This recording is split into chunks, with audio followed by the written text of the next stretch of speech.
Welcome back, everybody, to the industry stage, where we're now looking into the progress of volumetric video. But we would like to start with a poll. Who of you understands something of volumetric video? All right. So I don't have to ask good. who of you so is we in don't VR. start from the beginning. Perfectly prepared audience. Perfectly prepared audience. That's what we like.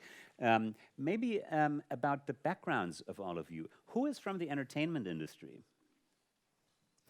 Yeah, it's not bad. Who has kind of a more VR background, although that doesn't exclude entertainment? Okay. Who is from other industries that we call beyond entertainment?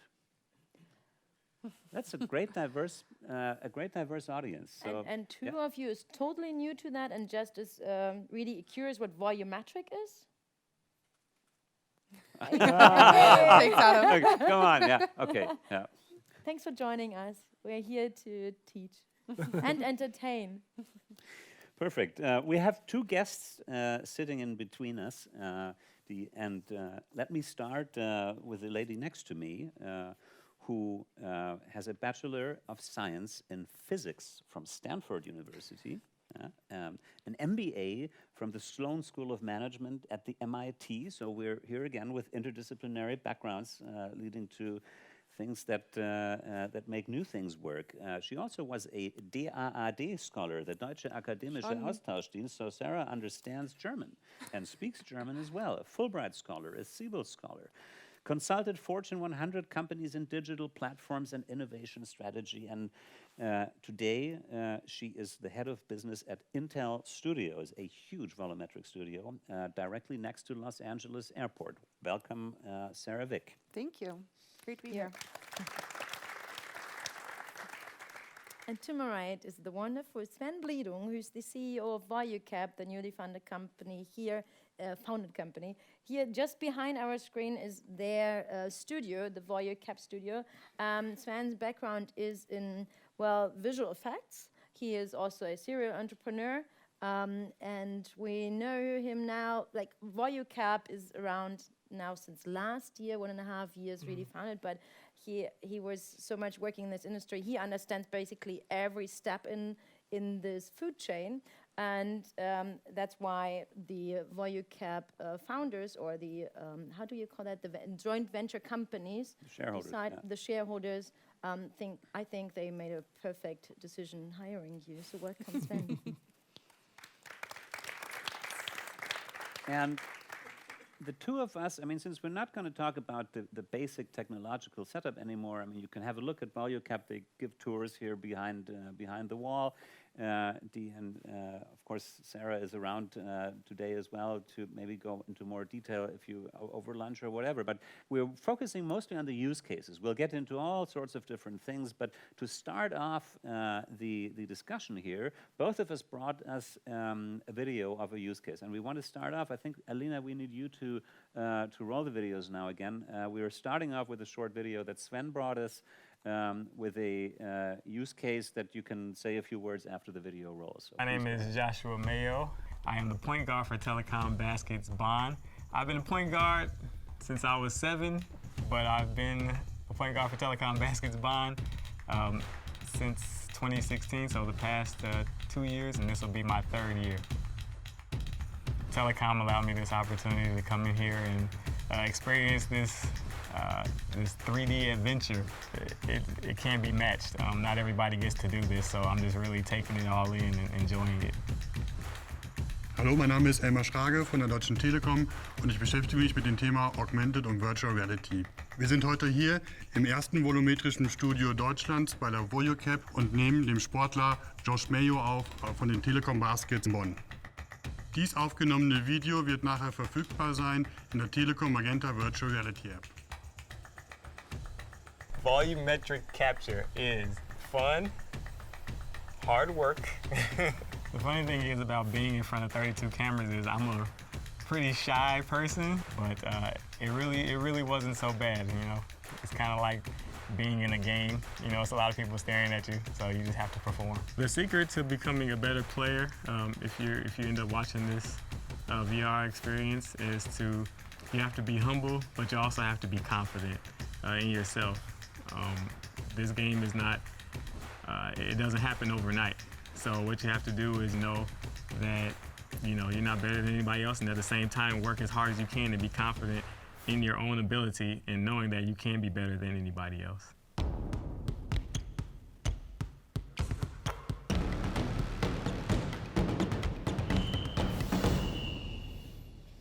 So, Sven, maybe before we get to Sarah's case, as we've just seen what has been on the screen here, maybe you can say a few words about what you've done there. Yeah, the interesting thing of this project is actually that it was meant to run on all different devices. So it's we tested it on 70 mobile devices. So it's made for mobile VR. So because we scanned a basketball court here in Berlin, actually, Mauer Park. And we integrated the player there, and you can have an exercise session with him, and he shows you how to dribble, how to throw the ball. And the great thing with mobile VR is that you can basically do it outside. You can just be on a outside environment, you take on your goggles, and then you can freely move around the whole basketball court, which is quite nice, which you're not able with not mobile VR, where you have this limited cable solutions and so on. And with this solution, everything has to be very well optimized and distributed, and you can now see it on Magenta VR. So if you have a Mirage, for example, you can experience this with 6 degrees of freedom, so you are freely able to move around the whole space. And I think one of the parts I enjoyed about is stuff you never thought about, like because Mauer Park, you have a lot of stickers and stuff on materials there, and those scans came out so high-res. You have to discuss with the client if you have to remove stickers of fuck several parties and whatever they print there. And because in the normal TV traditional, you can directly direct what the user sees, but in this case, he can really freely move around and look at all the little details of the location. But for this case, actually, the client, Deutsche Telekom, they decided, no, we want to keep it as authentic as possible, so we kept everything in there. So everything what you see there in this experience is really what is still sticking there on the walls.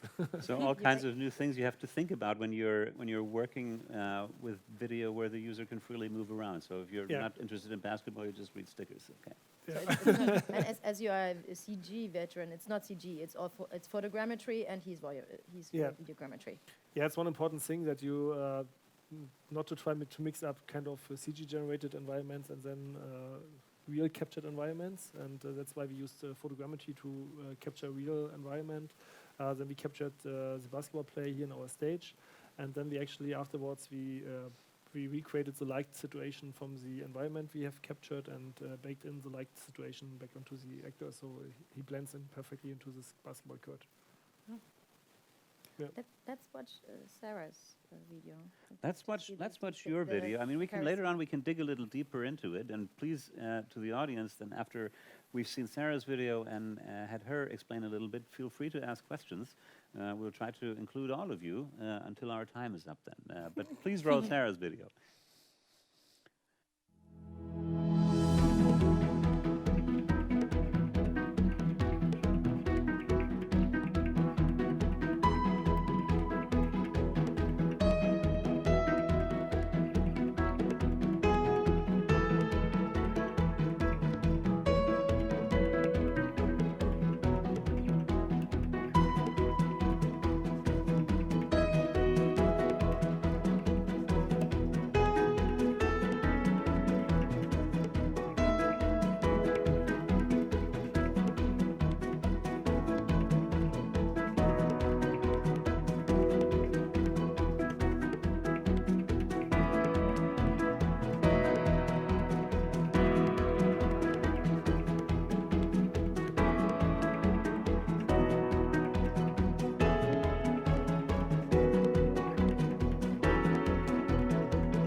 Wonderful, much larger setup. Yeah, you can host the entire audience here, and we can make a joint volumetric video telegram at your stage at LAX. Yes. Yeah, so I wanted to show this because it features two things, and actually a lot of the things you said are echoed here. This features outtakes from a more recent production called Queer Skins, which will be debuting early next year, hopefully in January. And then it also featured some outtakes from our production of Grease AR, which was done in collaboration with Paramount Pictures. And we actually were lucky enough to have the original director of Grease direct our XR experience, Randall Kleiser. He's actually a veteran VR director. He just released another 12-part VR mini-series called Defrost as well. So, and I think, like you know, one of the advantages of volumetric capture is that it really, it can be brought into so many different devices.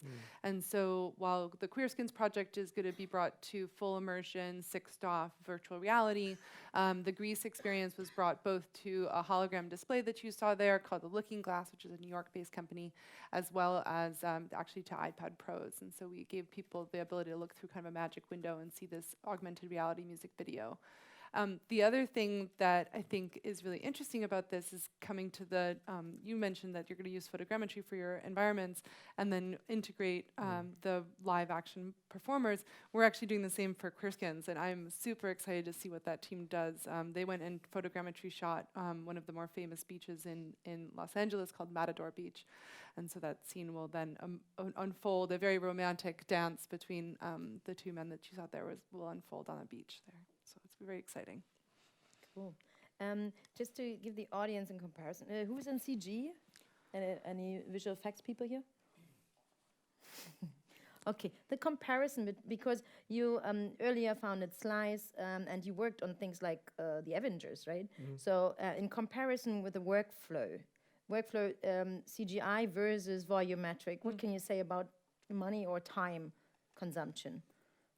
Yeah, I mean, it's a complete game changer. So if you imagine you want to create a person like me sitting here in a 3D space, what you usually do is you use photogrammetry as a tool which most companies are using now. So you are, since about 15 years now, we have the possibilities to create basically still images of 3D people, but not animated one. And then after you have the still image of the person, you start to put in like bones and rigs to animate it. And then you use different technology, motion capture, to actually combine animation, which is recorded externally, with a different suit and combine those both worlds. And this brings a lot of problems because you separate the shape from the animation. And in the end, it's always kind of very hard to bring those back together because you have to simulate all the clothing, all the muscles, all the little details.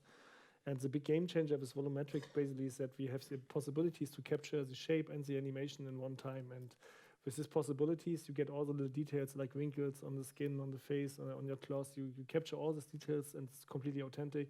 And you feel really the presence of those persons. It's not this uncanny valley thing where you see there's something odd or something weird. And of course, it has limitations. So I mean, depending on resolutions, and you get like artifacts in some parts. Those are things which happen, but the authenticity is there, and this is very important when it comes to really building an emotional connection to another person, because then you need to feel the real presence of the person. This is what volumetric gives you. You get that also as a feedback from your customers? Yeah, sure. Yeah.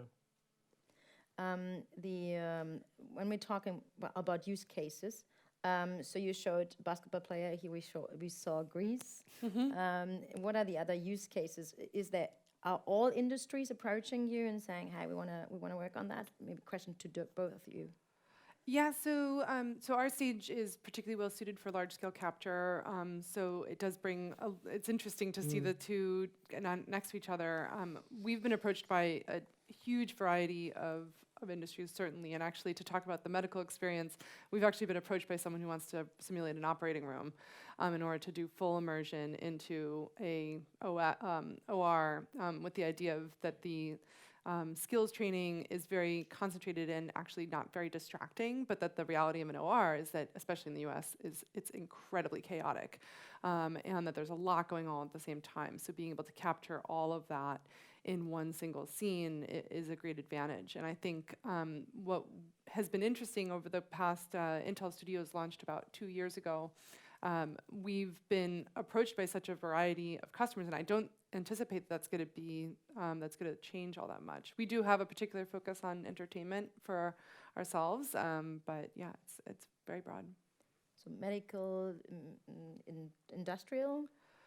The industrial is actually probably not as well suited for my particular use case. That's because a lot of the time the best use case for them is using CAD models that already exist, and so they don't necessarily need to capture humans, although I think that it is helpful for training, but they have a lot of progress that they can continue to make in leveraging those CAD models before they come to me for adding the human element. They're still very involved with their machines. So most of the use cases for the large scale studio is then probably entertainment related at the moment.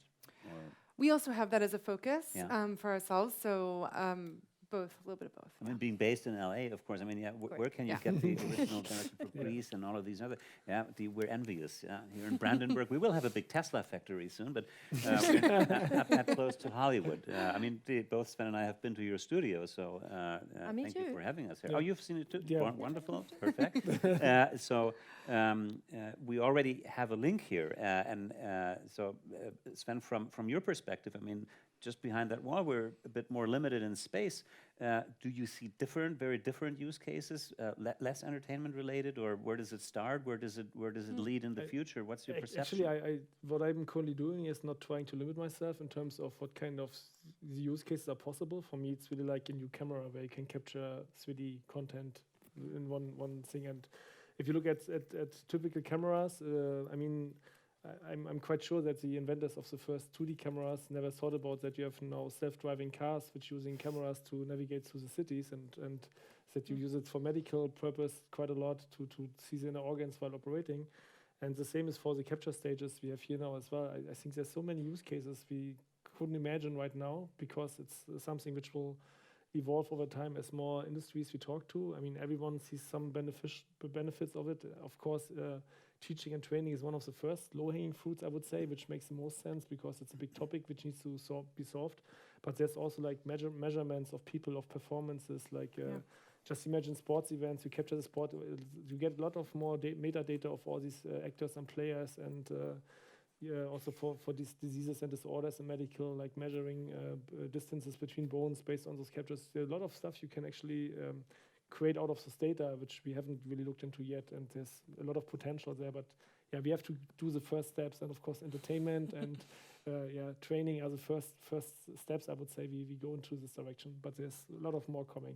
I mean, both of you have very basically set a technology to capture human beings, animals, whatever is alive and moving in a way that we've never been able to do it before.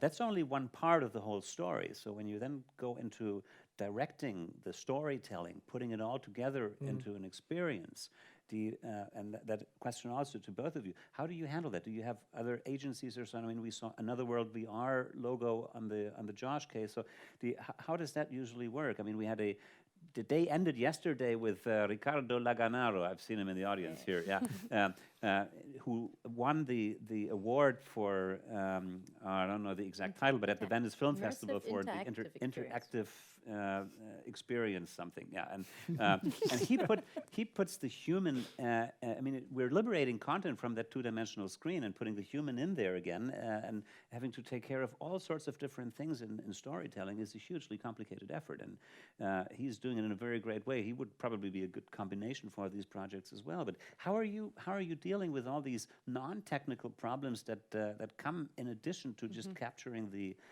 humans in there? Absolutely. So we partner with a lot of different creative groups, some independents, which have been wonderful to work with, because I find a lot of the independent artists in this space are sometimes the least kind of beholden to the old world's rules, and so they tend to be incredibly free-thinking and really push the bounds of what's possible. And we're also working with industry veterans like Paramount, right, and some other studios as well. And by partnering for that, Intel is in this game for a reason. It's a very large data problem. So to give you a sense of scale, I just made a system upgrade this past fall, and that took my total data production from 1.5 terabytes per minute to 16 terabytes per minute. And that all then needs to get processed and produced. So Intel is incredibly skilled at doing that. It also helps to have some of the world's best silicon backing me up. And then being able to bring the world's best class storytellers and artists in to understand how the medium is going to enable new experiences. I think that's been a great strategy for us.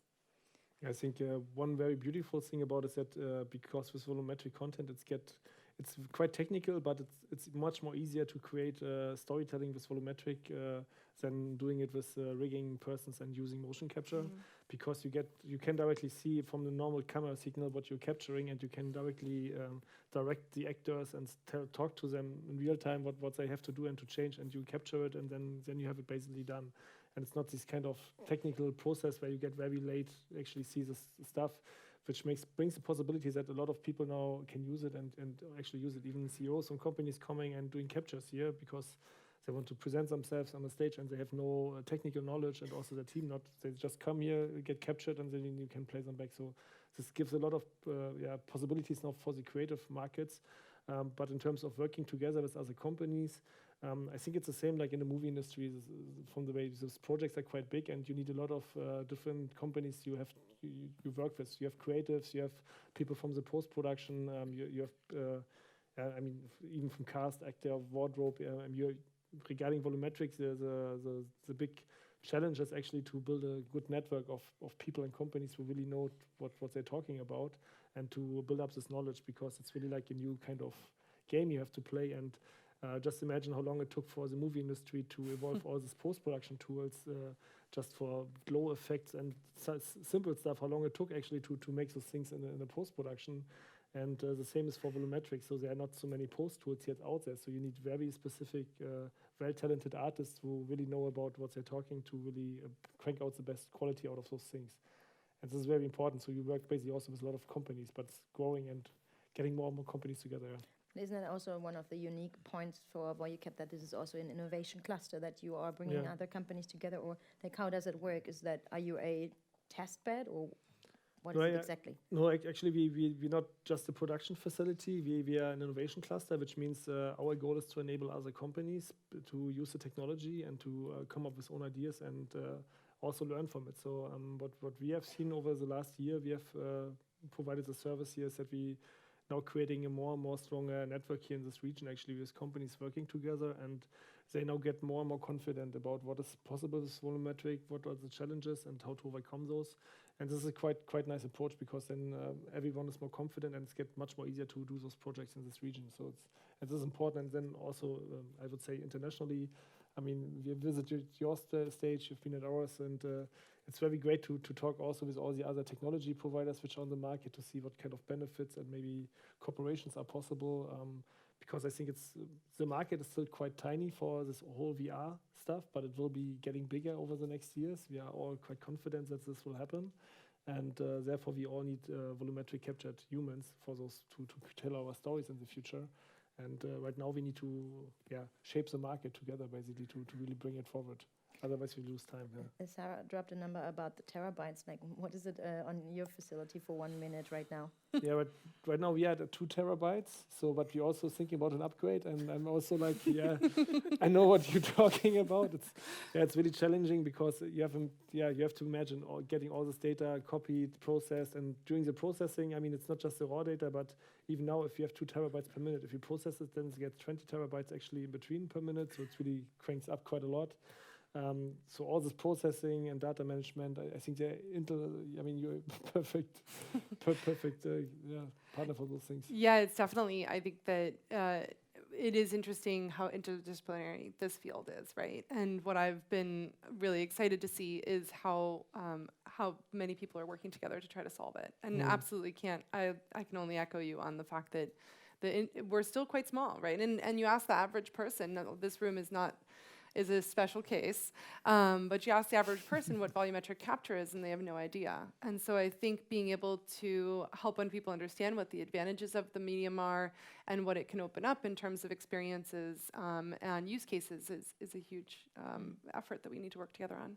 And as you said it, and we have that since yesterday, always again, a big topic is interdisciplinarity, because that's how we all stay innovative and creative.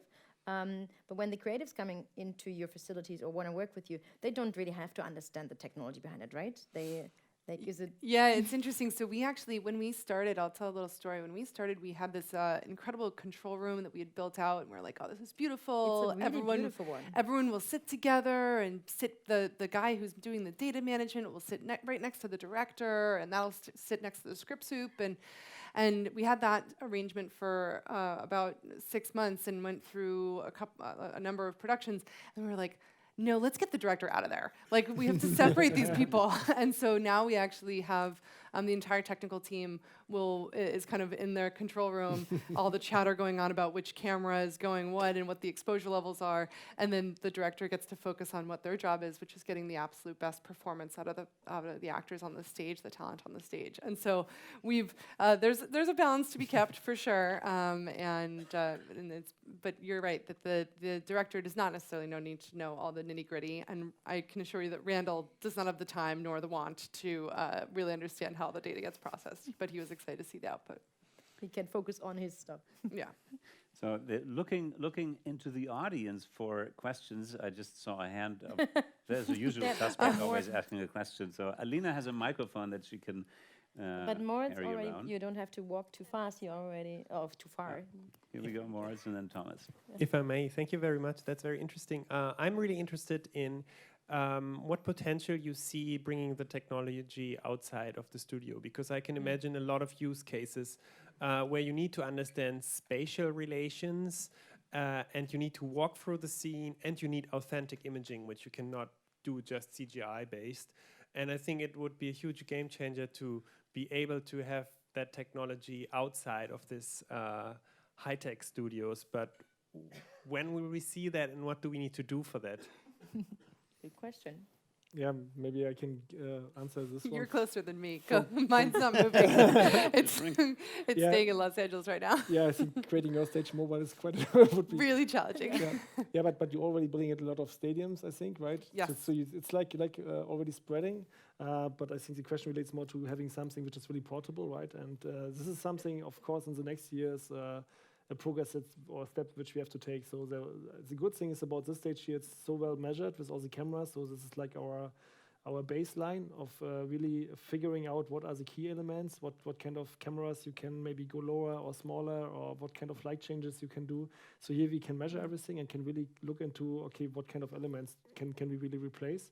And we're already looking into the possibilities of creating a mobile solution, which we can then travel basically around and capture like medical cases. I mean, you don't want to bring a patient into our capture stage and do an operation there. So you need to have a system which you can directly build up somewhere else, and then you capture everything in one take. And this is something already. I think we are not the only one looking into this topic, but it's something which needs to be solved. Yeah. Yeah, there's actually a number of other capture systems that have been rigged up for mobile capture. I know at CES, Jaunt debuted a system that was like packed up into a case and shipped. I think it's really a trade-off of how much freedom are you giving to the people who are being captured? Because once you go to a mobile solution, like Sven was saying, there's a lot more variables in your environment that you have to deal with, whereas we have the advantage in both of our stages of being able to eliminate all of those environmental variables and really give as many variables back to the creative to capture interesting content. So it's a trade-off, but I think it's coming. There's others who are definitely working on it. Thomas, please. Yeah. Hi, Thomas from ExitSet. My question goes to Sarah.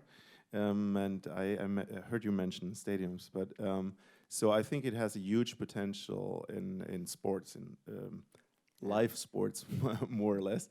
So since you're already capturing such a wide space and area, how big do you think is the gap to bring it to live capturing a soccer game in volumetric and processing in a reasonable time frame of seconds or minutes or whatever? Yeah, thank you. Perfect tee up. So the gap is close to zero. Because inside of Intel, I have a sister organization called Intel Sports. We have a similar system to what we have in Intel Studios, deployed in 24 stadiums around the world, a dozen in the NFL, half a dozen and plus-ish in European football. global football, I should say. And then we also have a number that are now deploying. We just launched with the Atlanta Falcons, so a number of basketball stadiums as well. The gap to close there is is basically getting the processing time down. You already heard my numbers on how much data is produced out of these systems, so it really is a massive data scale issue, and being able to parallelize the processing, because fundamentally those large scale systems work on largely computer vision. And so it comes back to actually AI and machine learning, and how quickly can you get those algorithms to run, and do you have the right silicon to run it on? So all of those, you can be rest assured that they are getting tackled very quickly by my colleagues in Intel Sports. Stefan. Yes, I have a remark to Sarah. So you mentioned you upgrade your system from 1.6 to 16 terabyte. But comparing the area of the Volucap studio and your area, I think it's maybe a factor of 100 in between. So shouldn't you update to 160 terabyte per minute in order to come to the same resolution level? I mean, pixel on the face, as the Volucap has right now. And Sven already mentioned that he's also upgrading his system because he's not satisfied with the resolution of his system. You know, it's not nice to pit the panelists against each other in this race to the death. Fight. Right, No, to the no, pixel. you know, you Yes. sound so optimistic. I say, oh, you're very close to bring it to the stadium. And maybe there you need 1,600 terabyte per minute, so, and to have that in real time. So I think we should be realistic and also have in mind what we want to achieve and what we can achieve with this technology. Well, Yeah. Sarah, you already have it in the stadiums, right? But Yes. also for different, iterations of use cases as well. Maybe you can say a bit about that as well. Yeah, so well, I'll say one thing, which is really, it's an interesting point about the stadium question, right? And there it's a much bigger challenge. If you want to go to 16 terabytes or 160 terabytes of data per minute in stadiums, then the problem of getting to live is the opposite trend, right? So I will say that one thing is that in live sports, it varies greatly between the sport on how close the camera tends to be. Soccer is actually really broad, like the wide shots are quite common. Football tends to also be quite wide, whereas basketball, you get really up close to the talent performers. So I think that's it's a trade-off that we're making, and I think for us, we really wanted to focus on the interaction between people versus a single character, and I think that there's advantages to both approaches. Yeah, maybe I can add something. I also think it's just a different use case. It's a different, there are different capture stages. For example, 8i is also on the market. They're focusing more on getting very low-cost content, which has lower quality, but to make it available for like normal people in shopping malls to do short clips on their smartphones. And so everyone has a bit like a different focus. And I think for sport events, often the players, for this analysis data, you don't need to have a close-up next to the player. And even with our stage, I mean, if you look to the characters in virtual reality, you can get closer as like 2 meters to them. And if you get closer, then they already get kind of blurry. So even if you want to get closer to them, you need some kind of, I would say, artificial intelligence maybe in the future, which can interpolate more data out of it, or higher resolution cameras. So and it will be a challenge the next years to really crank out everything what is possible. This is what we currently are, from my perspective, is the first step with this camera. This is now the time where we had the first camera running on black and white and without audio, and all these other stuffs will come in the next years. So listening to both of you, it would probably be the ideal case if, we're in a film and television studio, yeah? To take a bigger soundstage next door, put one of your studios in there, that would be the perfect addition for you. And so maybe you should continue talking after we finish the panel.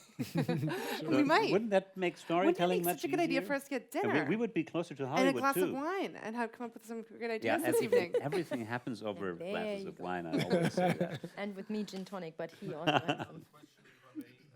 You mentioned interactivity. Yeah. The problem with this volumetric video is, so you walk around the person and they never look into your eyes. And Is so it? Yeah, of course. No, of Yeah. course it's a pre-recorded. They look somewhere, But if you get closer to them, and so you have to adjust yourself really to make them look into your eyes. I think there's a problem.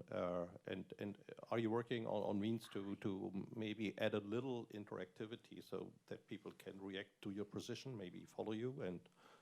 Yeah, absolutely. I think it's a problem for the AI team inside of Intel, right? I mean, it becomes a question of, and I think there is actually a fundamental question around, are you creating a movement that doesn't actually exist, or are you capturing a performance that actually happened? And there's a place for both, as we know, and I think one of the advantages of volumetric capture is that you can say, it's much like a photograph, right? That this actually happened. You're watching a real performance. Versus as soon as you start getting into the AI area, which I think there's absolutely a great use case for, and we'll be getting there hopefully sooner than you think. I think there's a challenge of, okay, now I'm faking it. And then you will move into the deep fake space, and then you're like, well, now I need to never hire George Clooney ever again because I capture him once, and I've got George Clooney forever.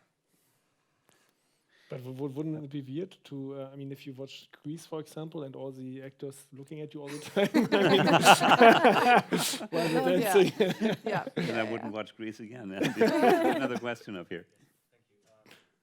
Is it turn? Yeah. I think we're right now at the iteration 1.0 of the VideoCapture studios.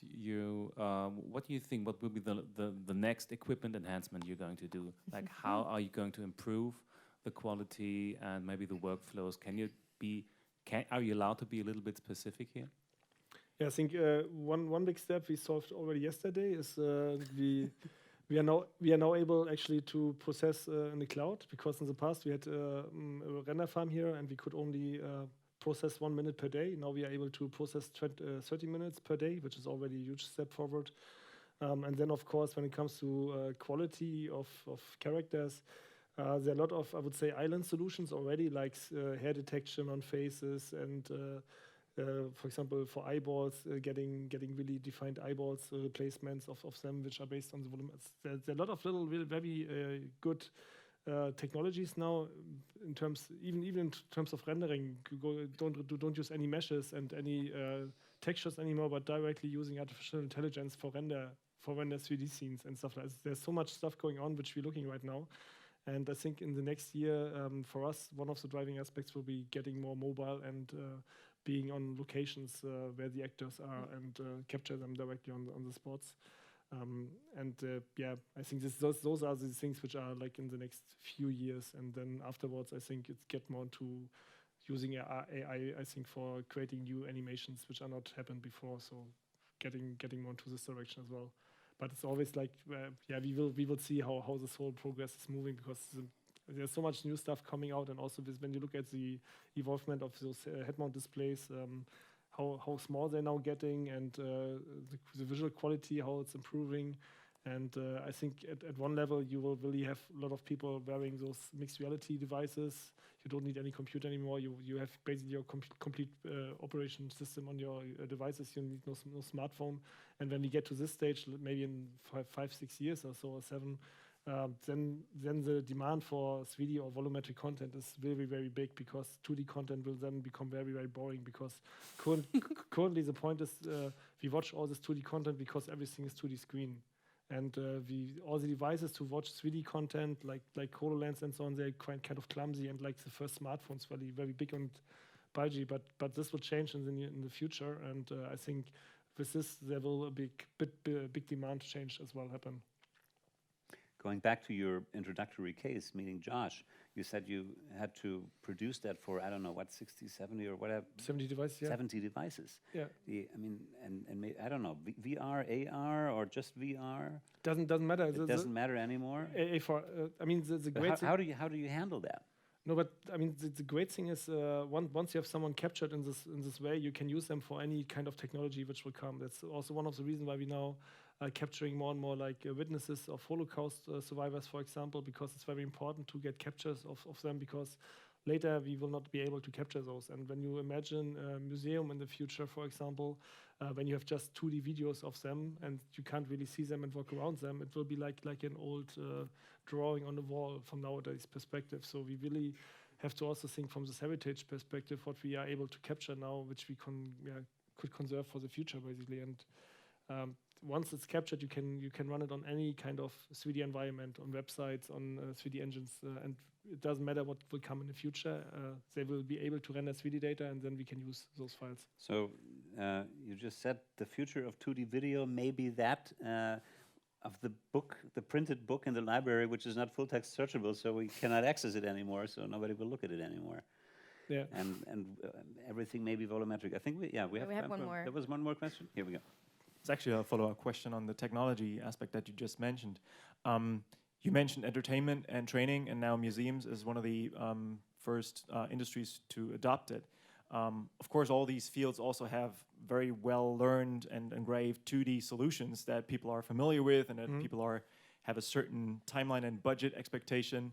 So talking to those people and trying to convince them to go to the next level and to even look at Volucap and then invest into it.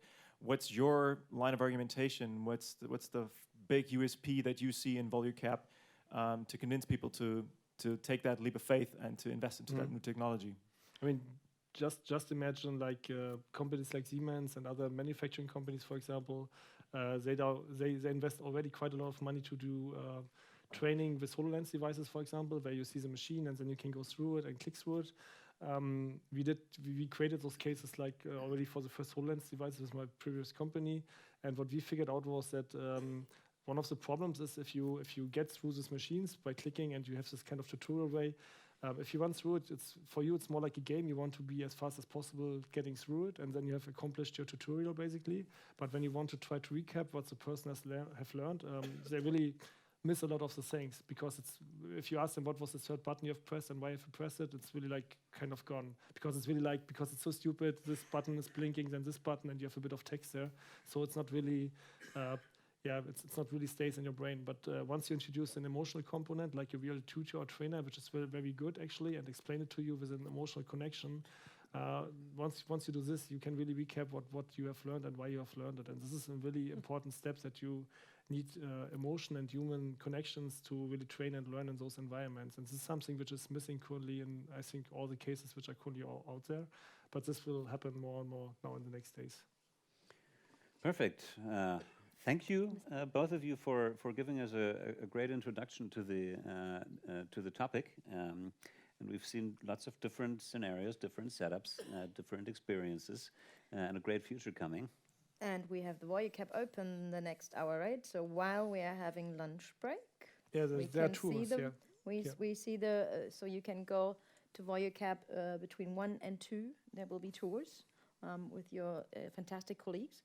So please join us in thanking them to bring us volumetric video capturing closer. Give a big hand to Sarah and Sven. Thank you.